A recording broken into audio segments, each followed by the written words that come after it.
Aray! Aray! Aray! Ano? What's up, hunters? Welcome back to Hunters Den. Today, let's talk about a question I get a lot. Are tarantulas venomous? The short answer is yes. Tarantulas do have venom.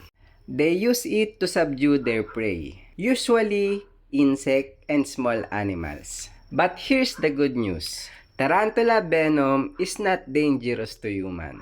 In fact, it is usually comparable to a bee sting. Painful for a moment, maybe a little swelling, but nothing life-threatening. But some species like this Poecilotheria have stronger venom. But here's what you should remember. Tarantula rarely bites, only when they truly feel threatened.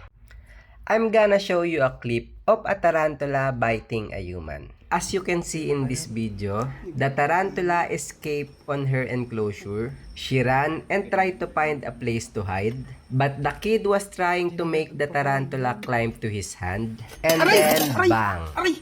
Ano? Aray! Fuck aray, that. Aray! Okay, aray ko. Aray! Aray! Hanam mo ko, Juan. Aray! Kaya kumagat ko na lagaro Aray! din.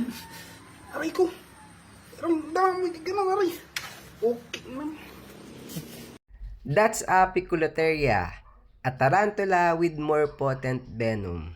Here's the effect of the bite: severe pain and swollen hand. Still, serious reaction from a healthy adult is extremely rare.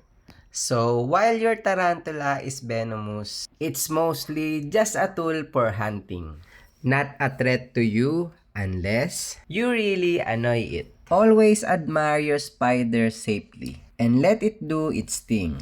And that's all for this video, hunters. X Hunter out.